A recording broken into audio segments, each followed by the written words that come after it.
Okay, good evening and welcome to Yeshiva YouTube. Iyun. Tonight we're doing Maseches Eiruvin Periches, Mishnayos Ted and Yud. I got my pre-Purim outfit. This is what I'll be doing on Purim. I'm a Nazir. No, I'm not a Nazir. I am a Chabad Chassid, minus the mustache for now. Hopefully I'll get that before Purim. I got Mashiach Yarmulke over here. Chiyadrenu, Moreno V'Ravenu, Melech HaMashiach, Olam V'ed.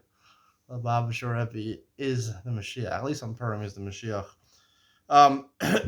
So let's talk about Mishnah Tet over here. Mishnah Tet talks about if you have a chatzer she psucha marba amos. You have a chatzer that is less than 4 amos. This Mishnah has nothing to do with Eiruvin chatzeros. It's less than 4 amos in totality, right? So if you pour water into the chatzer, the chatzers are still yachid. There's no problem. You did Eiruvin chatzeros. The problem is it's so small that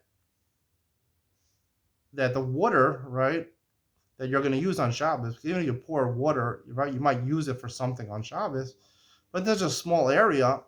So by the end of Shabbos, not all the water, you'll use some of the water. Some of the water will be absorbed in the ground, and some, because it's dirt over here we're talking about, and some of the water, if it's a small chutzner, will end up going on Motei Shabbos, will go into Rosh Hashanah. That's a problem with Hotzah. You can't do it. If it's Arba Amos, so Arba Amos, the land is big enough to absorb enough water, and the rest you'll use on Shabbos. There'll be no water going on Motei Shabbos to Rosh Hashanah. Why is it a problem? I didn't do anything. I poured the water here on Shabbos. It's not going to leave. Presumably, even on Motei Shabbos, it's only going to leave.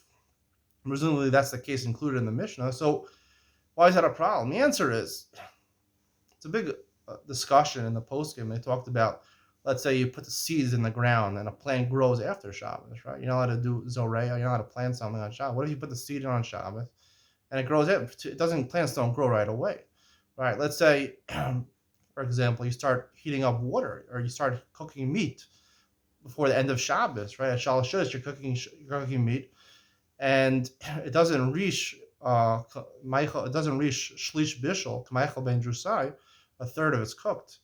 A third of it's normal cooked. It's not partially cooked by shkia or by tzeitzei kochavim.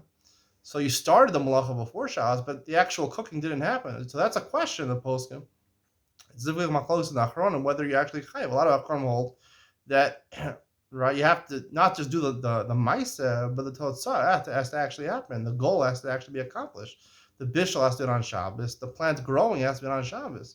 Some poskim say no, even starting it or not. So why, according to everyone, would agree to this Mishnah? This Mishnah they don't use in their proofs. Why not? The answer is, here we're talking about Hotzah. Hotzah is fundamentally different than other malachot. Hotzah consists of 2 things. If we learn Masechah Shabbos, we did Masechah Shabbos. The first Mishnah Masechah Shabbos talks about Akira and Hanacha.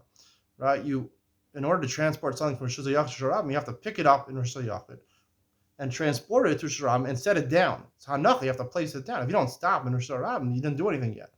So similarly, if you want to transport from Rosh Hashanah to Rosh Hashanah, you have to do an Akira in Rosh Hashanah and pick it up. Rosh Hashanah, right? If you're walking and someone gives you something while you're walking, you didn't do an Akira. You have to do 2 things. So it's 2 halves to the malacha. I heard this from my Rebbe Yonatan Sachs in YU. He told us that it's not a chati shir, it's a chati malacha. For example, bishul, right? If it's not fully cooked, if it's 1/6 cooked, right? That's chati shir. Because the shir for cooking, the minimum shir for cooking is Michael ben Drusai, which is either a third cooked or a half cooked, medium rare, I like to say. So it has to be a certain amount cooked. If you have less than that shir, you don't have anything.